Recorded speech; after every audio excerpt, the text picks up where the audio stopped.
Hello, hello, ladies, and welcome to day 2 of the Balance Your Hormones Naturally class. How is everybody doing today?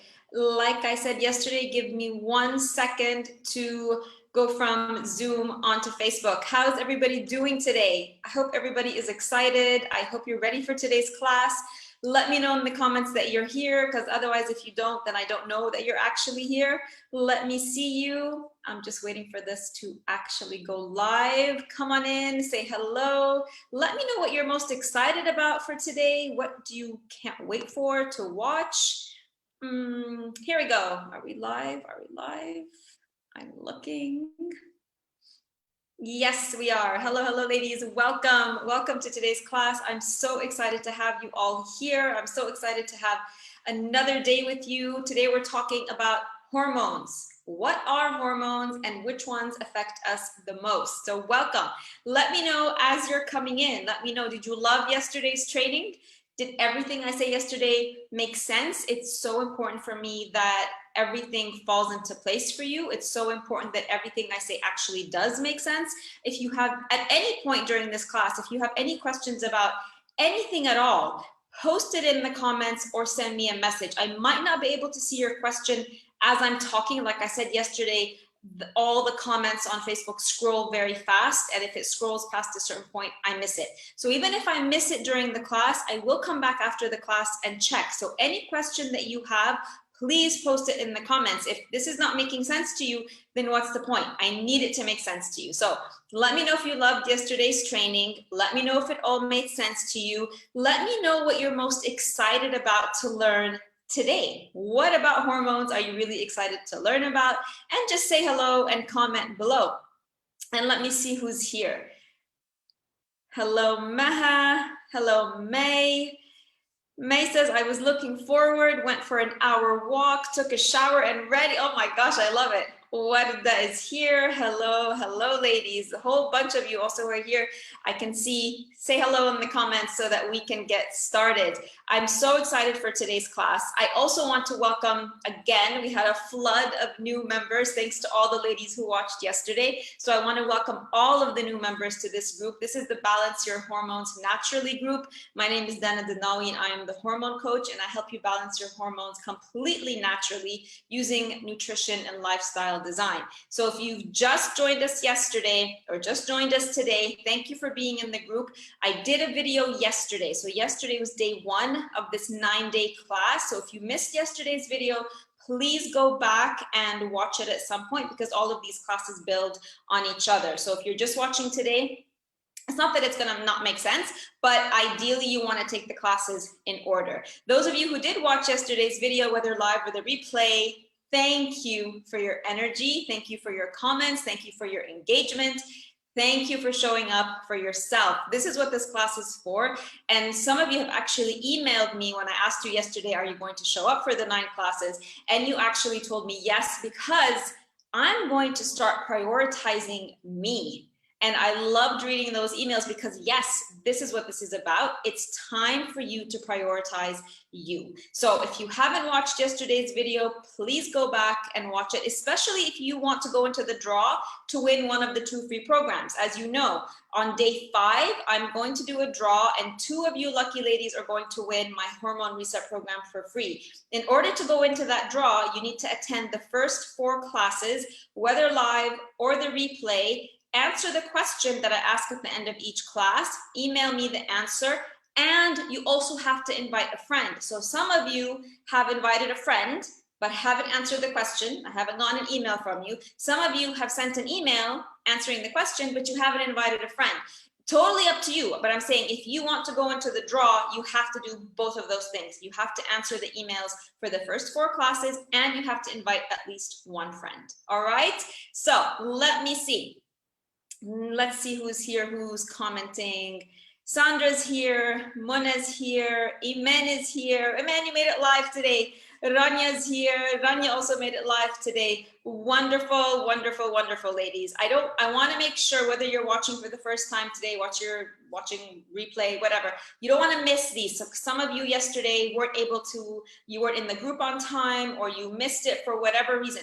Turn on your notifications for the group, or turn on the notification that says let me know when Dana goes live, something like that, so that as soon as I'm going live, you will know, and you'll be here in the group and you won't miss it. I don't want you to miss anything of what I'm going to say in the next 9 days, because I'm going to say a lot of stuff that is really important for you guys. All right. Also, if you're watching for the first time or the second time and you still haven't registered for the class, there's the link. I put it right up here in the post above me. Please register in that link. I know that you can just come into the group and watch the class, but when you register in the link, you're going to get the daily emails, and I recap what I talked about. I introduce what today's subject is going to be. I have the instructions in the email in case you forget for what you need to do to go into the draw.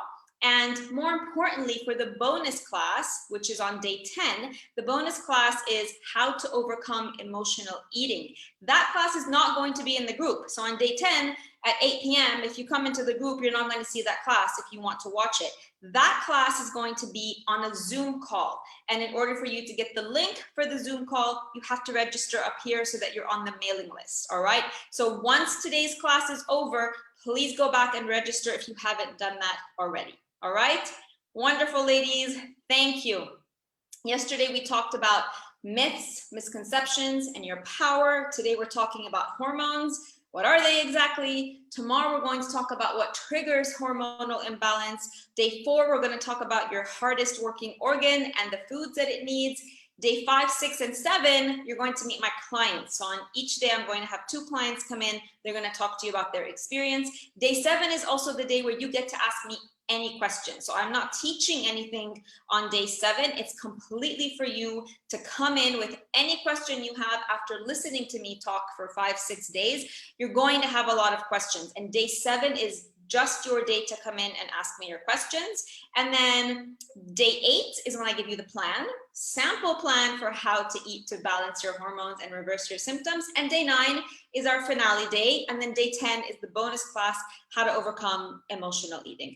Each class is going to be at 8 p.m. Cairo, and each class is going to be recorded and available for replay in the group, except for the bonus class. You get the replay in an email. So if you want to attend that class and you want the replay for that class, please sign up in the link above. All right, perfect. So let's start with a quick recap of yesterday's class, especially for those of you who didn't watch yesterday, because what I talked about yesterday is probably one of the most important things you're going to take away from this class. Yes, I'm going to talk about hormones. Yes, I'm going to talk about your symptoms. Yes, I'm going to talk about what you're going to do. But if you don't grasp and really bring in that belief in your life that you have the power to change your health and you have the power to take back control over your health, then none of what I'm going to say over the next 8 or 9 days is going to make any difference.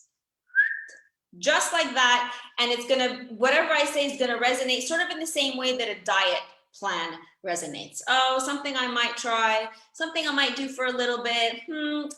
You want to anchor in the belief that you have the power to take back your health and that your hormonal imbalance, whatever it is, some of you, it's an imbalance in your reproductive sex hormones. We're going to talk about those today. Some of you, it's an imbalance in your thyroid hormones. Some of you, it's an autoimmune. Some of you, it's digestive issues. Whatever it is, none of it is a life sentence. It doesn't matter what it is you're currently suffering through. None of it is a life sentence. Suffering from hormonal imbalance is not normal. If you can't sleep, if you are constantly in pain, if you're constantly irritable, if you have night sweats every night, if you have hot flashes, if you have a low libido, low sexual desire, any skin issues, acne, eczema, psoriasis, if you feel like you're just getting older faster than you should be, if you have uncontrollable sugar cravings, none of that is normal, no matter what every single doctor tells you,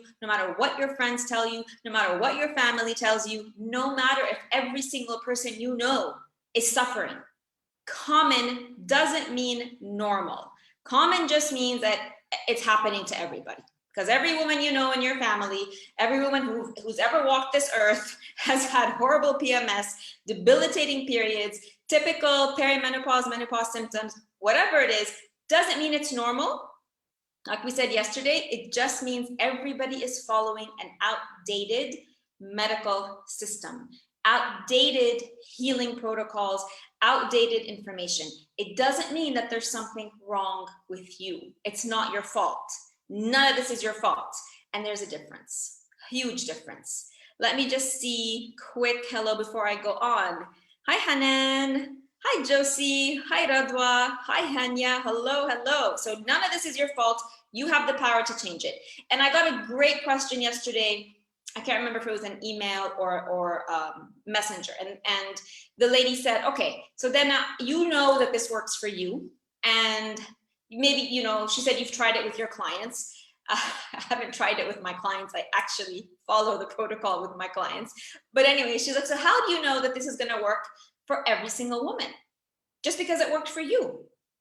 And in all honesty, I love the question because she's thinking. And I hope all of you are thinking too. And part of taking back control is thinking and questioning. So often you go to the doctor's office or somebody tells you that's just how it is. You might be frustrated. You might go away not really knowing what to do, but you don't actually question it. And you don't say, no, that's not how it is. Tell me more.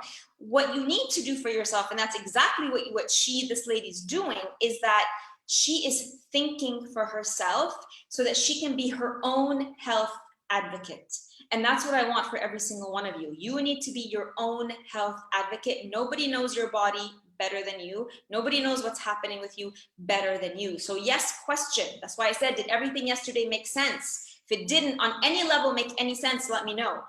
You need to question. You need to wonder. You need to doubt. You need to research. In theory, I'm just another person telling you something else, right? So you need to question it. If something doesn't quite sit right with you, question it, ask. And you have to keep doing this over and over and over again in your life, continuously, because our bodies keep changing. Your body today is not what it was 5 or 10 years ago, and it's not where it's going to be in 5 or 10 years from now. And so if you're not constantly in tune with your body, constantly listening to what it's trying to tell you, constantly questioning what's happening, you're just going to end up taking that same path of being complacent, of just saying, oh, well, this is just how it is. This is just how my body's going to age. And you're going to find yourself in a place in 20 years thinking, you know, why didn't I think about this 20 years ago? Why didn't I try something different 20 years ago? So trust your gut when you know something is off, even though your doctors and everybody else is telling you that you're fine. So how do we know this? Like, how do we know that it's not normal?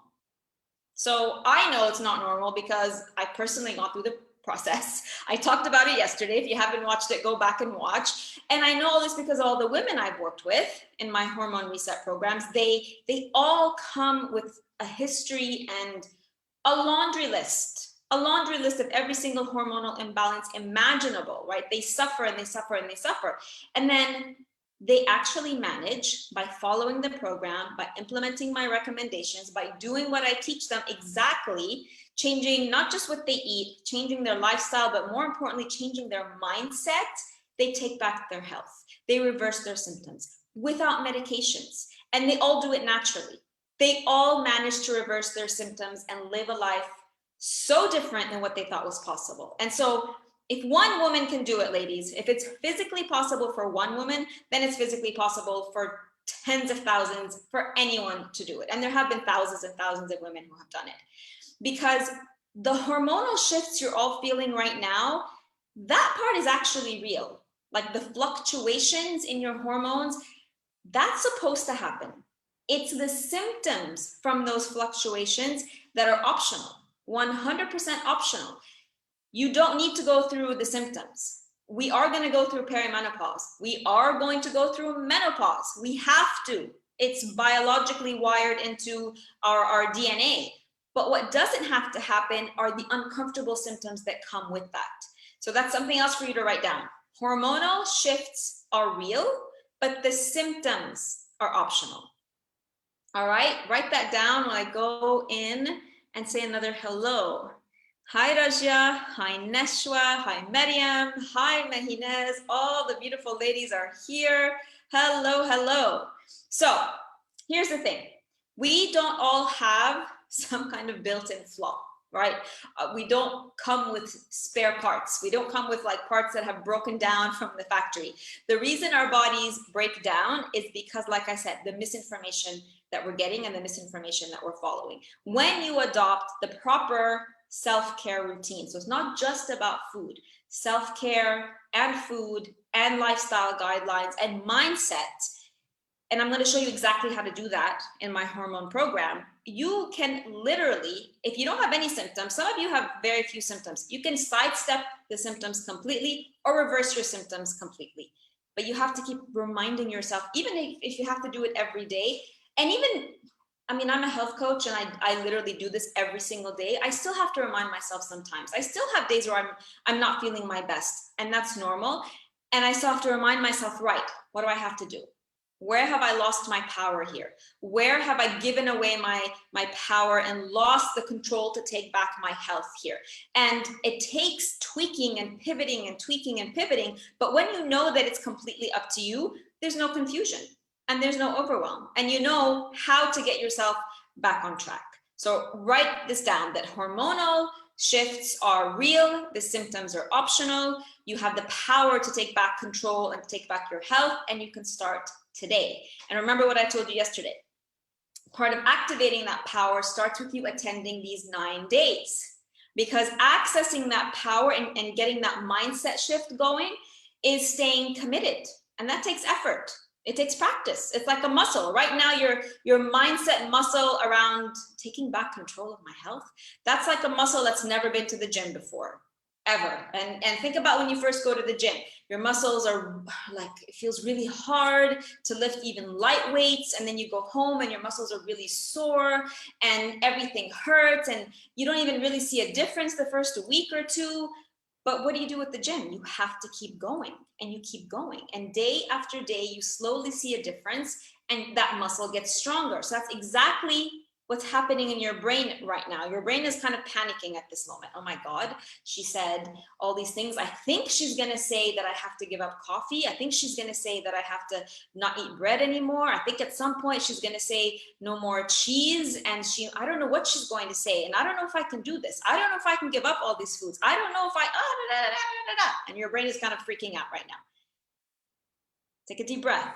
Your brain is supposed to freak out because there's a potentially huge change coming up, and our brains don't like change. Our brains love to stay where they're super comfortable in the comfort zone.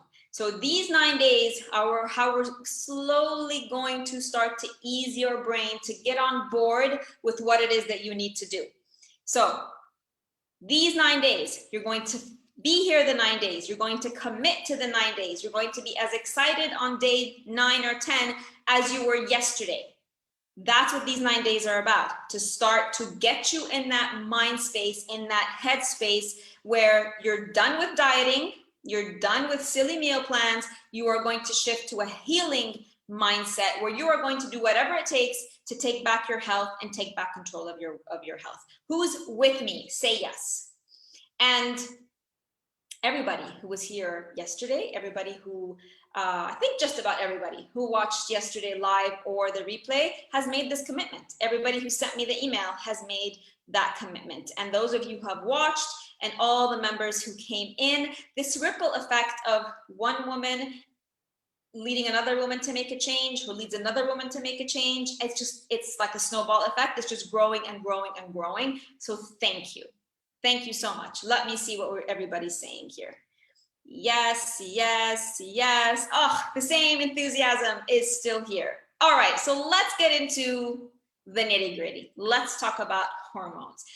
What are hormones, right? What are they and what do they do? And what does it mean when a hormone is imbalanced? Let me first explain to you.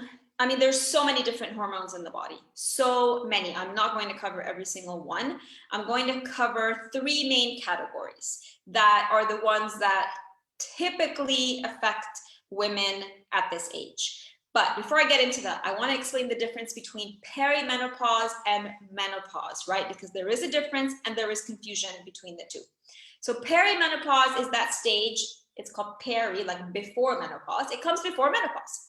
And you're still going through your menstrual cycle. And perimenopause can start I've seen women as early as their mid-30s, anywhere until their mid-40s, be in perimenopause. It can start. I've actually had women, like in 30-year-old women, who had symptoms of perimenopause. And depending on when it starts, it can last anywhere between 4 to 8 to 10 years. The symptoms of perimenopause, maybe you want to write this down. Symptoms of perimenopause are fatigue, if you feel like you're always tired, having a hard time sleeping. So maybe you go to sleep, but you keep waking up in the middle of the night, or you have a hard time getting to sleep. Muscle and joint pain. So when you wake up in the morning, you feel like, oh, this kind of hurts, or your lower back, it just takes you time to get out of bed and to straighten up. Stress, depression, anxiety, and of course, our all favorite night sweats. So those are the typical signs of perimenopause. You still have your period. Your period might be a little bit off. So it might come 1 month, it might come on time for 3 months, but then all of a sudden not be on time 1 month, but more or less you still have your period. When the period of perimenopause is in its last stages is when you start to feel the symptoms of menopause. So menopause, officially you are in menopause when you haven't had your period for 12 months in a row. So if you don't get it for 2 months and then you get it for a month, that's not menopause. That's still perimenopause. Then you don't get it for 4 months and then you get it a month, still perimenopause. It has to be absent for a full 12 months in order for you to be in full-on labeled as menopause. All right? So you no longer have your menstrual cycle. Your ovaries stop releasing the eggs and you can't reproduce anymore. During perimenopause, your ovaries are still producing eggs. You might still be able to have a baby, even if you're in your 40s. So it's a very normal process that every woman goes through. And like I said, there's nothing wrong with you. And there's nothing to be ashamed of. We are supposed to go through perimenopause and menopause. The same way that you weren't ashamed when you first got your period, right? When you were 12, right? Like nobody made us feel bad about that. Nobody interfered with that. More importantly, right? When we first got our periods at 12, nobody was like, let's try and do something about this. Like she shouldn't be going through this. It's the same thing with perimenopause and menopause. We shouldn't be interfering with that. It's a very natural process. We shouldn't be trying to stop it or prevent it or whatever it is that modern medicine seems they feel like they need to get involved with. The only thing with perimenopause and menopause is to reduce the symptoms, but it's going to happen. It's supposed to happen. Okay, so let me know. Oh, let me tell you about the symptoms of menopause. So once you're in menopause, the symptoms are very similar to perimenopause, with the difference is you get hot flashes, where the hot flashes happen during the daytime, not necessarily at nighttime. You might feel more vaginal dryness once you're actually in menopause. You still have the irritation, the mood swings, the joint pain, the stress, the muscle pain, all of that is the same. So let me know. Let me know whether you're sure or not. If you think you are in perimenopause or full-on menopause, put it in the comments. And keep in mind that it's because of our modern lifestyle and the way that we eat, modern food, you can be completely outside the average age range. So the average age range is 35 to 55. For you to go through perimenopause and menopause, but you can be outside. So you can be in your 20s or you can be over 55 and you still feel the same symptoms. That's because that's the proof that it's not just about, this is just what happens. It is affected by our environment. It is very much affected by what we eat. Environment plays a huge role. If hormonal imbalance was just a symptom or a result of age, or something that just happens because you're in your late 30s or older, that means we wouldn't see the same exact symptoms in women in their 20s, and yet we do, and it's a bit scary that we do. So let me know, menopause or perimenopause? Nashwa, menopause. Sandra, I think I could be perimenopause, I'm 41. Yeah, probably that's what it is. Shireen, my period stopped 5 years ago, menopause. Rania, premenopause. Angie, perimenopause. Imen, perimenopause. Right. If you're between 35 and 40, late 40s, most of us are still in perimenopause.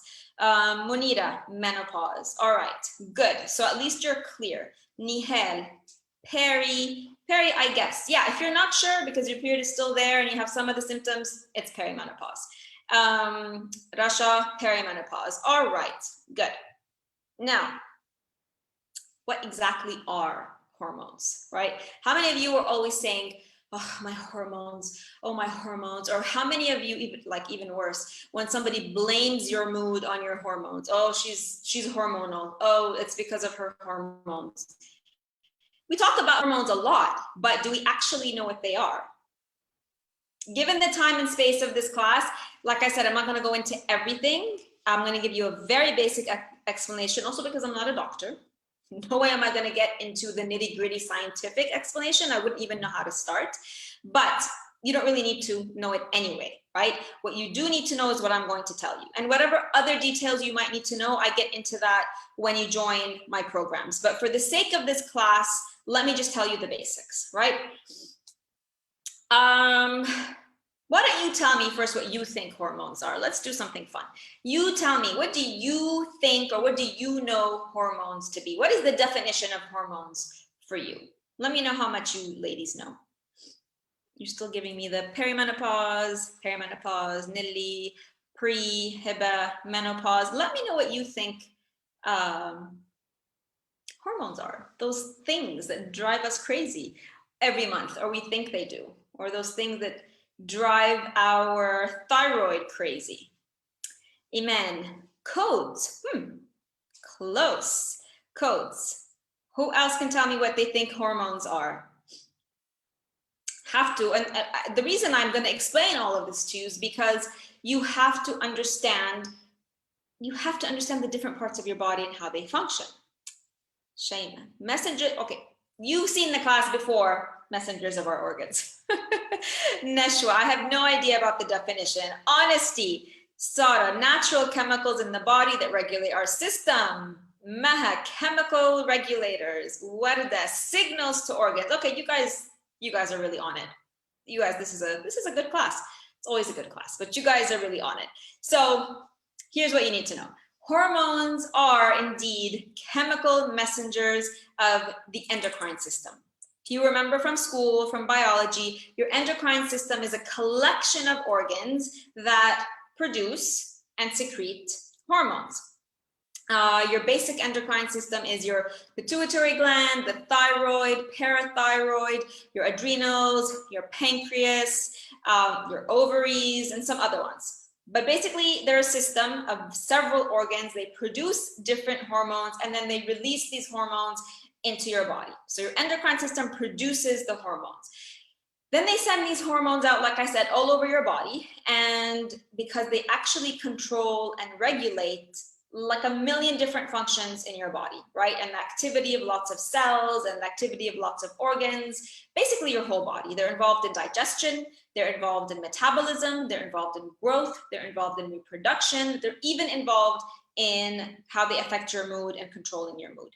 And they're pretty critical, right? They're a crucial role in regulating key bodily functions, physically and emotionally. So you can see why they're maintaining them, making sure that they don't go like this. There's the normal shifts. We're not talking about, there's normal shifts that have to happen. We want to keep them in the like a good margin between the shifts, because that's how you maintain good health. That's how you optimize vitality in every single way. Think of a symphony, right? All the instruments interact, they all have to play together, they all have to play in tune. When one of them gets out of whack, usually like the whole thing is thrown off, others quickly follow. So anytime there's an imbalance in any one of your hormones, it can cause severe damage to your body and to the specific organ or the specific system that this hormone relates to.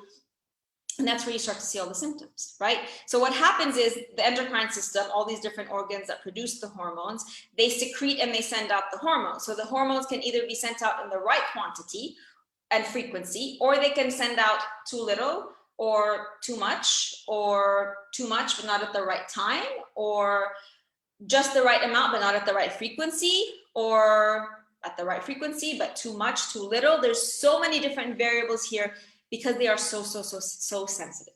And the easiest way to maintain your hormonal balance is to eat more foods that fight specific hormonal problems, because food is another kind of messenger, right? Food is not just nutrients. Food is, it goes in your body and it works as a messenger between your hormones. It works as a messenger between your organs. So there's literally different foods to be eaten to regulate different hormones. And we're going to get into that.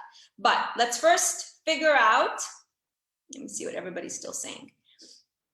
Sandra, they are nasty little things. May, I'm not sure, but when they're on, they're evil. Okay, no, we're gonna be kind to our hormones from now on. One of the things you want to also reframe your mindset around is that your hormones would love to be able to work for you and not against you, and they're just not given the chance. So let's speak kindly to our hormones, right? We love our hormones. Let me know if so far if all of this is making sense to you.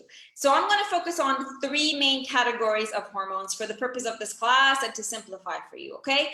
And I'm going to tell you what the category of hormones is and what the corresponding symptoms are when this hormone is imbalanced. So maybe you want to write this down. Take out a pen and paper if you don't already have one. So the 3 categories are your sex hormones, number 1. Number 2, your stress hormones. And number 3 are your thyroid and metabolic hormones. 3 categories: sex hormones, stress hormones, thyroid, and metabolic hormones. Let's go through each one by one. The first one is your sex hormones. So your sex hormones is basically your primary female sex hormones: estrogen, progesterone. We know estrogen really well because it's your primary female sex hormone. It's the one that's responsible for to regulate your periods. It's the one that's responsible for your entire female reproductive system. It's the one that basically makes you a girl, makes you a female, right? It's the one that it is gives you our high-pitched voice. That's estrogen. It gives us all our curves. We might not like all our curves all the time, but that's estrogen. It gives you your breasts. That's estrogen. All of your emotions. And when your emotions are sort of all over the place, that's estrogen. All right. It also triggers your periods every single month until perimenopause and menopause, when naturally it starts to decrease, because that's when you start to see your period not be so regular anymore. Now, your ovaries produce the estrogen. They also produce a little bit of testosterone. So testosterone is the male equivalent of estrogen. So it's the male hormone that makes men men, gives them their deep voice, gives them the hair, gives them their sex organs, all of that. But we have a little bit of testosterone as females. And this is really important because you do need a little bit of testosterone too, as a mix of hormones that help to keep everything stable: your mood, your energy, your sex, etc. Too much testosterone though, and this is where you can see, again, your periods might be absent or irregular. And then because it's more of a male hormone, you might see more body hair than the average woman. You might see hair around your chin. You might also get balding in the front, just like men, right? You might get acne. You might get increased muscle mass. Like maybe you don't work out that hard, but you find like your arms getting really bulky, your big thigh muscles get really bulky. And if you see your voice getting deeper. I actually haven't met a woman like that whose voice gets deeper. I've seen all the other symptoms, but not a deeper voice. But if that happens, that's a sign of too much testosterone. And when you have too much testosterone, not enough estrogen, which is the one that makes you female and regulates your period, this can interfere with your fertility. And this can also, if you have PCOS, typically women with PCOS have higher levels of testosterone. But the other important female hormone is progesterone. And this one really sort of kicks in during pregnancy. This is the one that's crucial for pregnancy. It's also made in your ovaries, but its main job is when you're pregnant is to promote the survival and development of the baby, and make sure you have a viable pregnancy until you deliver. And then after you deliver, it plummets. So it's one of the reasons why you get the whole hormonal mix after birth, because progesterone goes from being super high to going down to being super low because you're not pregnant anymore. So anytime there's a disturbance in the release of the sex hormones and the frequency of the release of the sex hormones, or like too much estrogen, too little estrogen, too much progesterone, etc., you can end up with these symptoms. So these are symptoms of imbalanced sex hormones: irregular periods, PMS, mood swings, skin breakouts, weight gain, sugar cravings, bloating, swelling of your breasts or they become really tender, a low sex drive, and night sweats. Let me read those again. So any disturbance to your sex hormones can lead to irregularity in your periods, PMS, mood swings, skin breakouts, weight gain, sugar cravings, bloating, swelling of your breasts or tenderness in your breasts, a low sex drive, and night sweats. If you think that you're suffering from an imbalance in your sex hormones, let me know in the comments. I'm gonna look and, and let me know which symptoms are the worst for you. So if you think it's sex hormones, tell me sex hormones and tell me which of the symptoms I've just described are the ones that might be the ones you're actually feeling the most discomfort from. Dina, what is PCOS? Polycystic ovarian syndrome. Thank you, Radwa. Yes, polycystic ovarian syndrome. If you have it, you know. Usually it gets diagnosed. It's when you have, poly means many. So basically you have you have an overgrowth of cysts on your ovaries, one or both ovaries. But you would know, like if something, usually PCOS gets diagnosed early on in early adulthood, even as teenagers. Dina has night sweats. May, I had a full hysterectomy, not sure where to go from here. May, then just focus on what symptoms you have. Don't worry about which set of hormones, just think about the symptoms. The bloating, Shireen, bloating, sugar cravings, Meha, sugar cravings, bloating, constant fatigue, Shireen, breakouts leading up to my period, weird cravings, Farah, weight gain, breast tenderness, mood swings, irregular period, right. Sugar craving, Sandra, I used to blame my Mirena coil. Well, that does get in the way, Sandra, it does get in the way. Sarah, bloating, because other symptoms, I recently had a baby, right? So there's your progesterone dipping. Iman, most of them. Nihal, sugar cravings, night sweats. Rasha, sugar cravings, bloating. Dina, weight gain, sugar cravings. All right, so all the typical sex hormone symptoms. Perfect. Now we're gonna move to stress hormones. Now I know this one is huge, ladies. Your stress hormones, believe it or not, initially were created to work for you, to help you prepare your body for flight or fight mode. Remember, you also learned about that in school. But in today's stressful world, our bodies, I want to say for the most part, we are in a constant state of flight, right? Constant state of unnecessary stress and strain on our entire body. And your two main stress hormones are adrenaline and cortisol. And they're produced in your adrenal glands, which are right on top of your kidneys. So if you are standing, put your hands on your waist right there, where your thumb hits, you put your hands on your waist, and where your thumb hits at the back, that's where your kidneys are. And on top of each kidney, you have two of them, you have something called your adrenal glands. And your adrenal glands are the ones responsible for producing adrenaline and producing cortisol and some other hormones too, but we're just going to talk about those two. So adrenaline is produced when you're feeling a really strong emotion. So let's say you're really excited, or let's say you're really scared, or let's say you're really angry, right? Adrenaline is the one that causes your heart to beat faster, and it gives you more energy.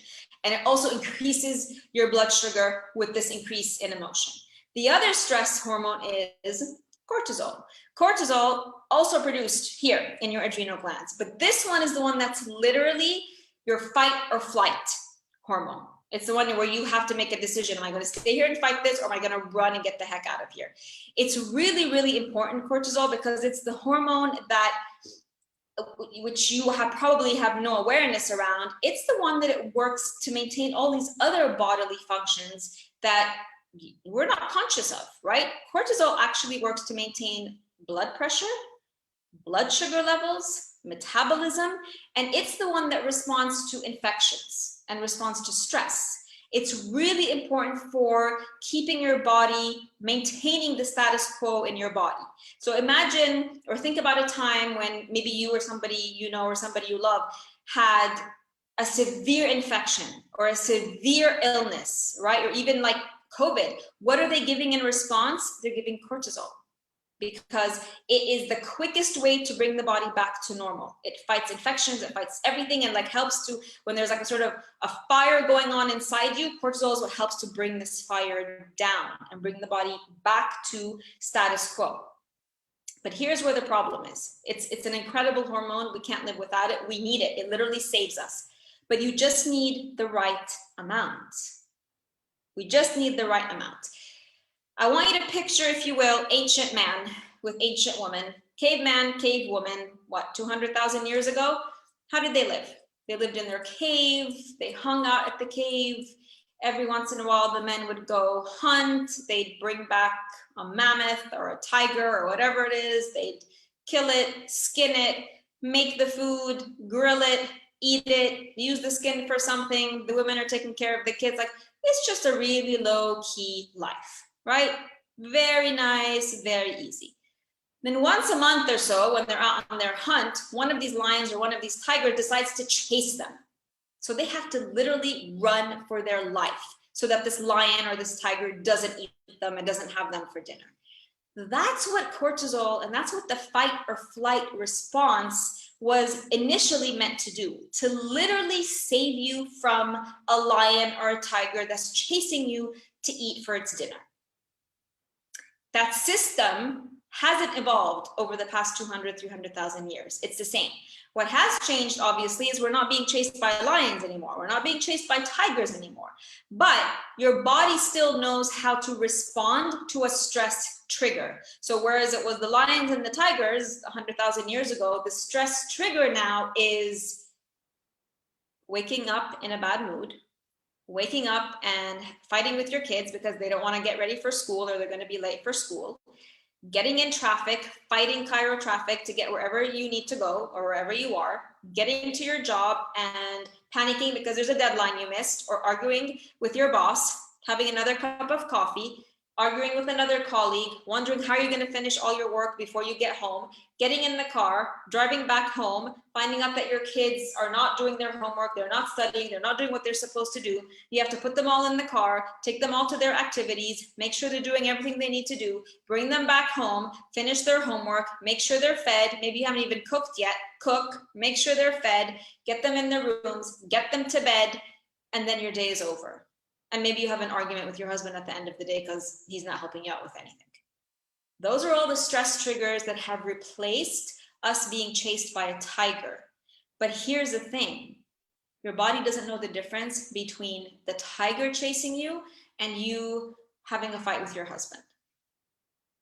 The cortisol response is going to be the same. It's going to pump the cortisol to help you deal with whatever it is that you're dealing. So imagine this. You wake up in a cranky mood, your kids are not cooperating, nobody wants to help get ready for school, nobody's backpacks are ready, you have to make lunches, you run out the door, they miss the bus, you have to drive them to school, then you drive to work, then your boss is being a pain, you miss a deadline, you fill up on 3 coffees, you run home, you get the kids, you do what you need to do, they don't want to cooperate, they don't want to do homework, you're tired, you're exhausted. Every single one of those, in terms of how your body responds, is as if you were being chased by a lion. Every single one of those. So you are going to be wiped out. Imagine that every single time you feel stress coming on, whether from a colleague, your husband, your kids, a situation, and there's also stressful food, we're going to get to that, your body responds by pumping cortisol. Pumping, pumping, pumping, pumping, because it's triggered. Oh my God, she's under stress again. Oh my God, the kids are driving her crazy again. Oh my God, she has all this work to do. Oh my God, she's stuck in a traffic jam. And what's it going to do to calm you down? And you don't even know that it's doing this. It's going to pump cortisol. And every single time it does that, your body feels like it's being chased by a lion or a tiger. You will be exhausted because the body doesn't have infinite amounts of cortisol. And every time the body has to run for you, it's going to feel exhausted. So one of the biggest symptoms of having imbalanced stress hormones is what we call adrenal fatigue. And if you have adrenal fatigue, and there's different levels of adrenal fatigue, but you're always tired, always, no matter what. Your muscles are weak, like you go to the gym and your muscles are just floppy, you can't build muscles.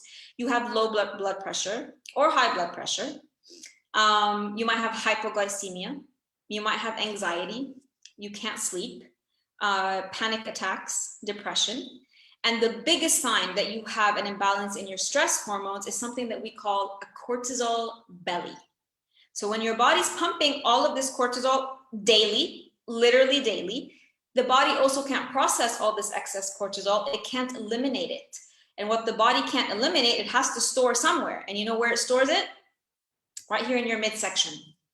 So if you feel like your body is relatively in shape, relatively proportional, but you just have this belly that just doesn't seem to go anywhere, that's a cortisol belly. That's the proof that you are overstressed and your body is overproducing stress hormones. So let me know, how many of you think you are overproducing cortisol and adrenaline on a daily basis? If you're not sure, just think about it. How many of you wake up and before you're even awake, you're worried about how you're going to manage your day?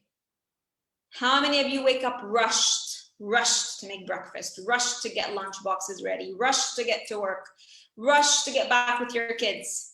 How many of you can only start your day with coffee? If that's you, type yes. That is an imbalance in stress hormones. Nashwa, I'm always tired, can't sleep. Iman, yes, I have a cortisol belly. Shireen, definitely me. Radwa, me. May, moi. Hanya, yes. Nashwa, I am. Nelly, me. Tandiwi, me. Nashwa, I am. Yeah, because who's not experiencing stress? Who isn't? Inji, me. Nadia, me. Rania, me.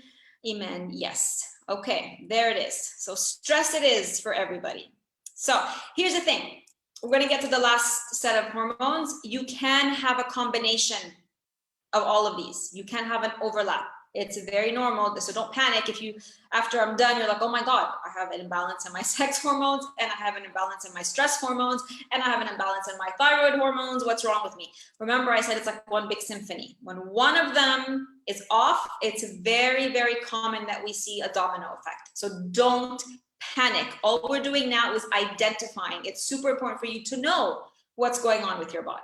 All right. So the next and the final set is thyroid and metabolic hormones. Thyroid, we're all familiar with sluggish thyroids that just don't work, or they work too fast, or they work too much. So your thyroid hormones are released by your thyroid gland, which is here. And the thyroid gland is primarily responsible for regulation of your metabolism. It's kind of like an energy thermostat for your body. So when the thyroid is operating smoothly, so are you. When it's not, you're not.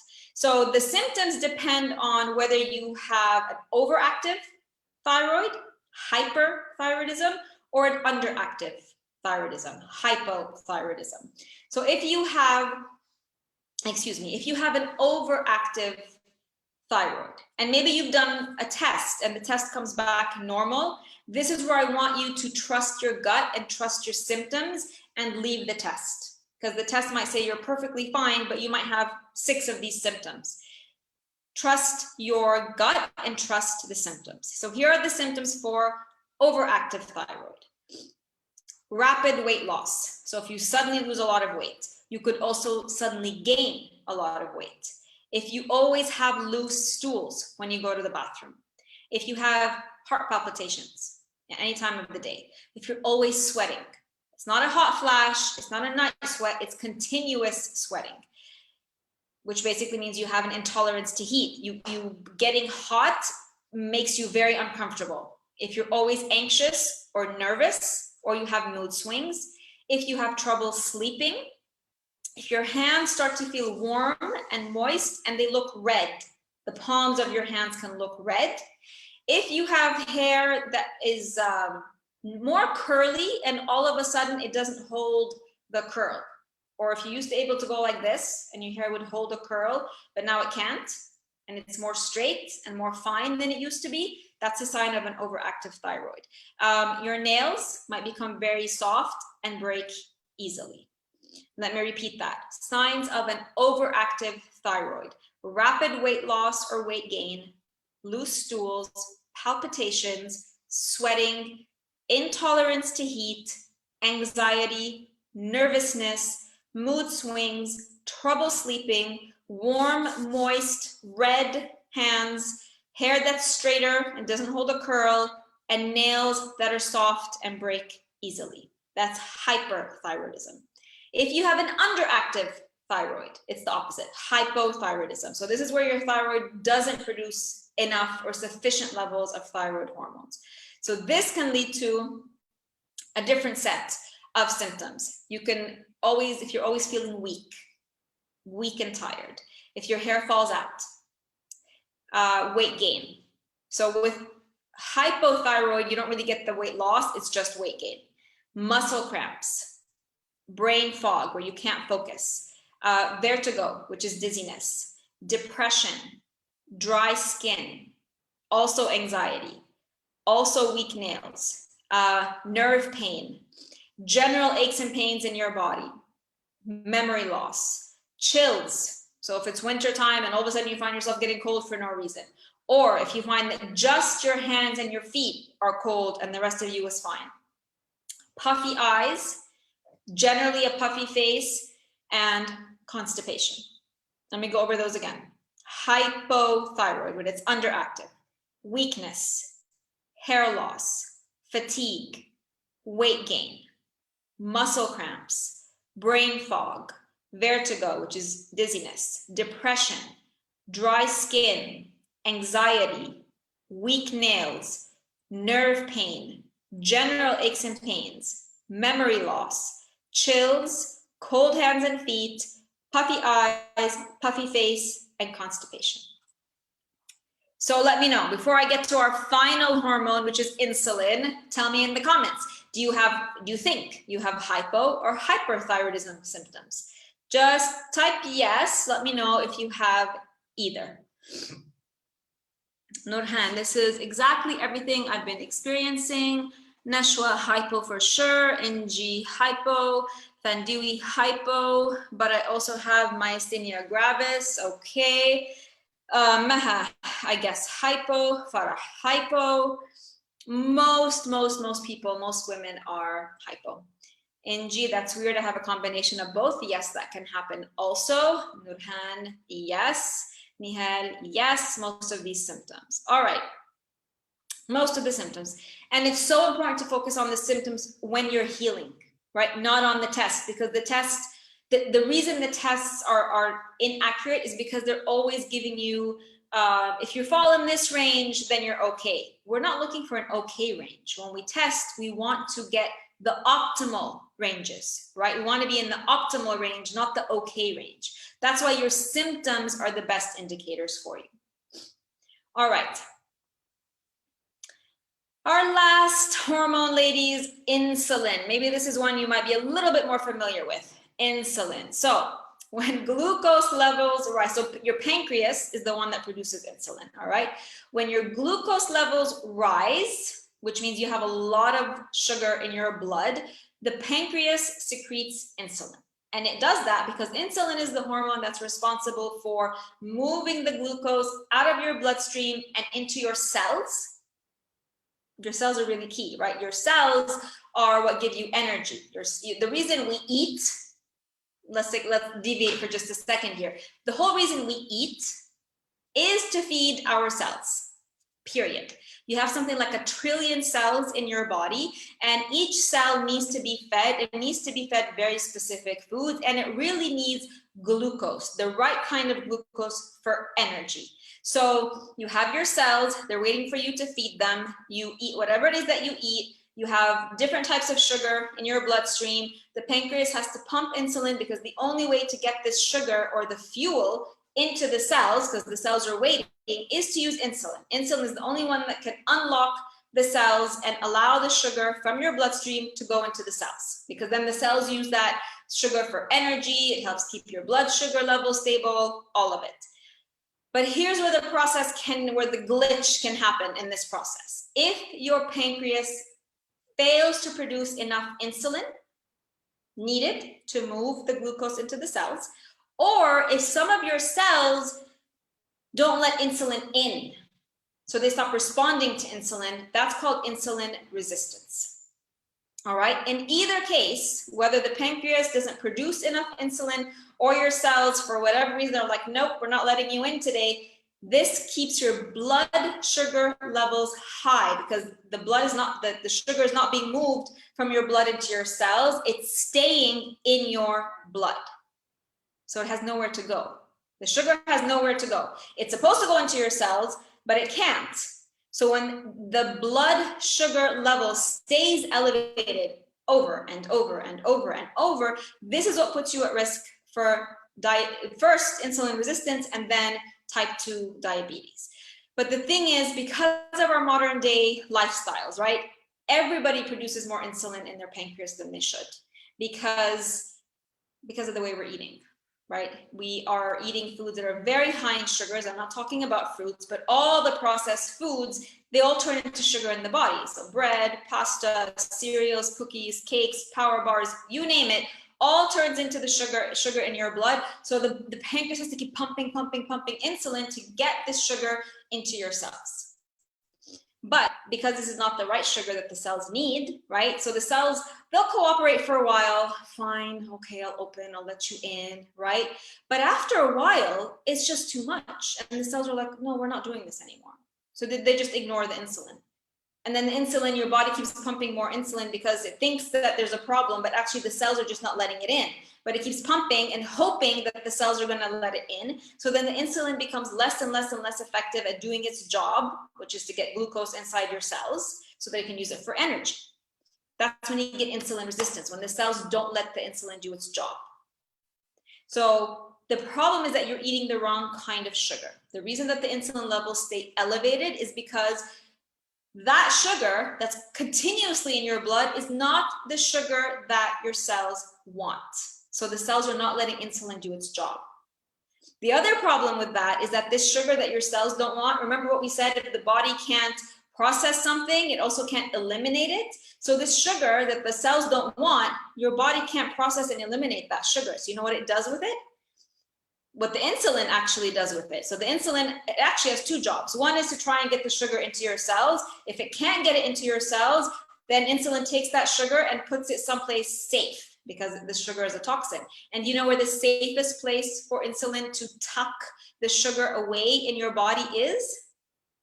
In your fat cells, where it's nice and cushiony and away from your major organs. So insulin is actually also called the fat storage hormone, because it can't turn this sugar into usable fuel for the body. The body has no use for the sugar.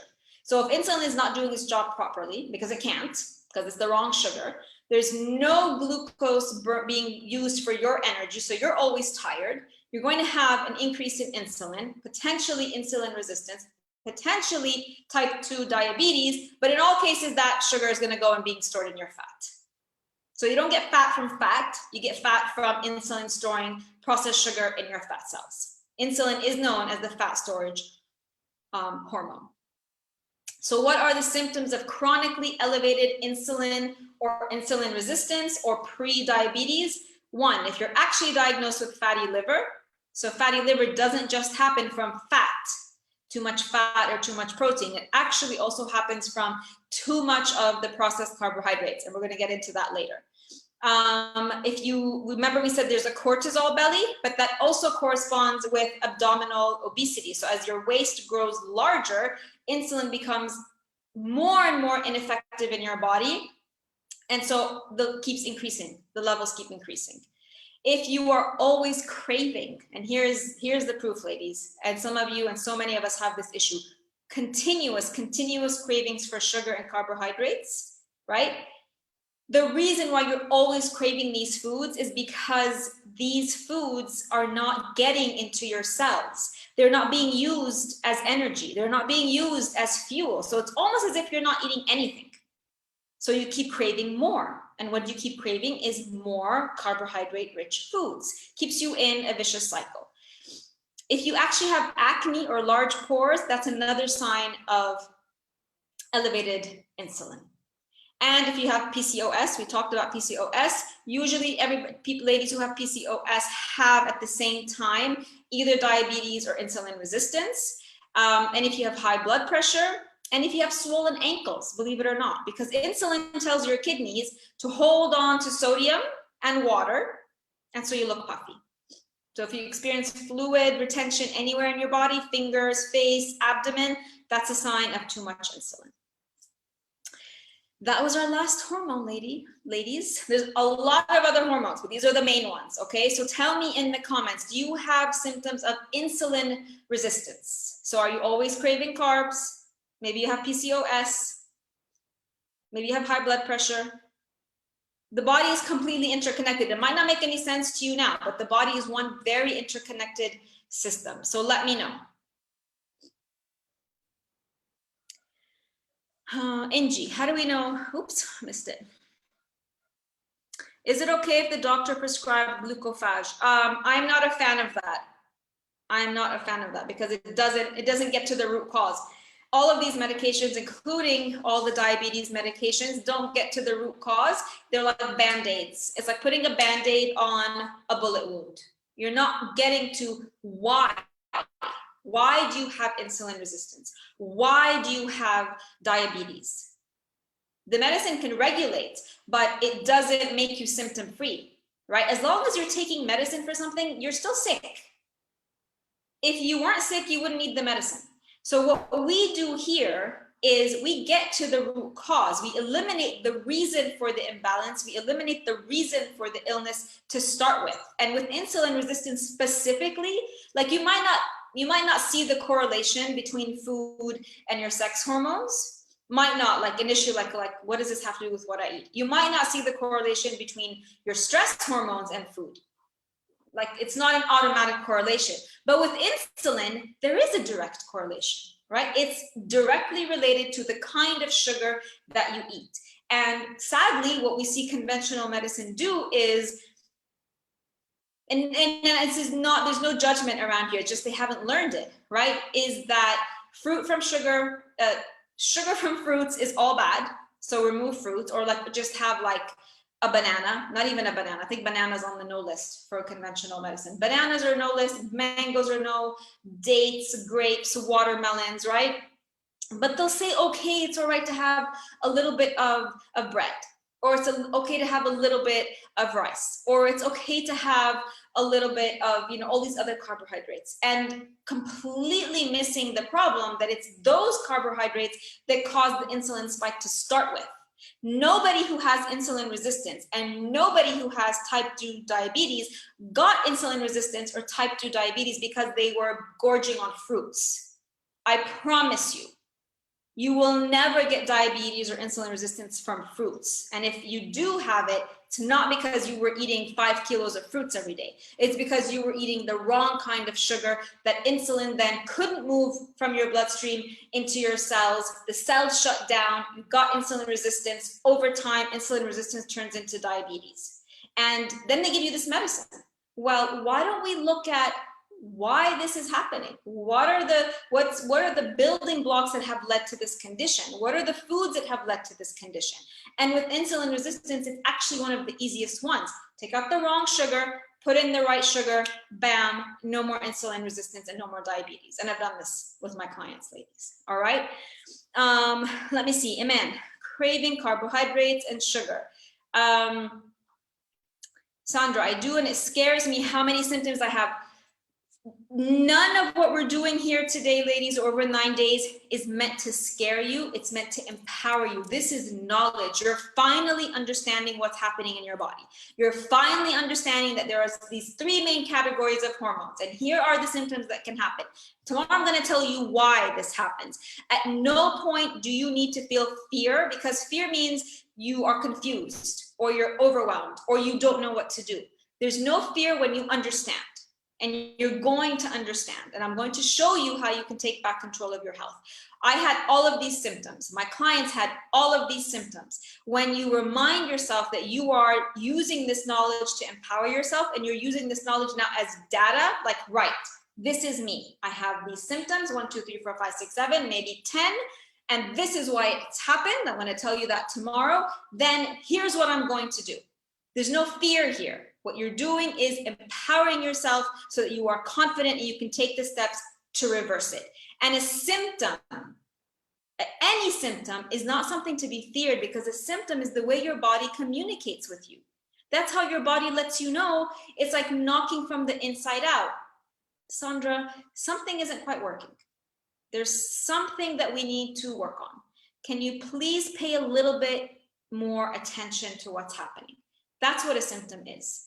It's the way your body communicates with you. It's not there to scare you. It's there to bring your attention to where it needs to be. Oh my gosh, my body, my health. I haven't been thinking about this. I've been ignoring this. I've been thinking that this is all okay and this is all normal because everybody else around me, look, all of you have all these symptoms, right? So we could easily say, well, Iman has it, Sandra has it, Dina has it, Dewey has it, the other Iman has it. They all have it. So like, what's the big deal? All of you have it, right? This is where we fall into the trap of thinking, well, it's everybody has it, so it must be normal. It's not. It's common. You've all got it. It's not normal. So what we're doing here is we're leaving that old mindset behind where you're disempowered and you feel like there's nothing you can do and you're hopeless and you're helpless and maybe you just take the medication that ultimately does nothing. We're going to move out of that. And you're going to feel it in your body where you are empowered to take action. This is information that you have never paid attention to before. You've never listened to your body before. You're going to start listening to your body now. And the next step is for you to take action. So there's no fear here, Sandra. There is empowerment and there is confidence. All right? Keep the comments going. Let me know what you're doing. So this is literally your first step in rebalancing. How can you rebalance if you don't know where the glitch is? How can you? How can you sort of go in the dark? I don't know what I'm doing here. This is clarity. I have these symptoms, so I have an imbalance in this set of hormones. I have these symptoms, I have an imbalance in this set of hormones. You have to know, and you have to be able to identify so that when you start to rebalance, you can keep track of which symptom is reversing first. Even if some of them overlap, right? It's so normal that they overlap. So I'm going to leave you with this today, ladies. Empower yourself. Your symptoms are not scary. Your symptoms are the way your body communicates with you. Your symptoms are there to empower you if you let them empower you.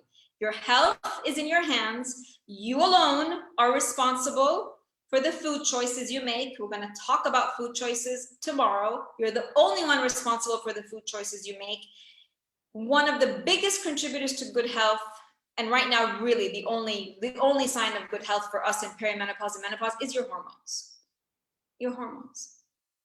And so many things can happen when your hormones are imbalanced, as we said. The pain, the discomfort, whatever it is. It's not a life sentence. Pay close attention to the symptoms that you've identified today. Today was key. Today was major wake-up call for you. Major wake-up call. Controlling your endocrine health, your endocrine system, how they produce the hormones, how they release the hormones.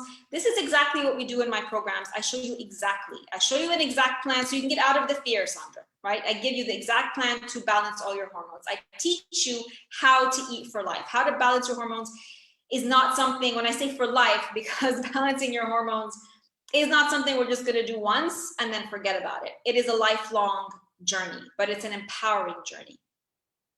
So today's question for the competition, and I want you to email your answer to me at questions@denadenowy.com. This is if you want to win the program. You don't have to do this if you don't want to be part of the competition. If you do want to be part of the competition, super, super, super simple question. Which hormone or hormones is the one imbalanced for you?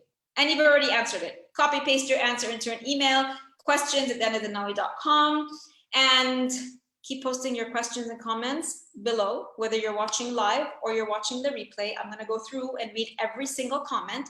So if something is not clear, something didn't make sense, something you forgot to share, keep putting it in there. You need to watch the replays. I've been doing a couple of watch parties during the day. So tomorrow morning, I'll do a watch party for today's video in the morning and again in the afternoon. All of the videos will be available for replay until April 3rd. Don't forget to keep inviting your friends. Now you know how important this information is. Every woman deserves to know this. And I think that's it for today. I think I've said everything I have to say for today. So I will be here again tomorrow, same time, same place.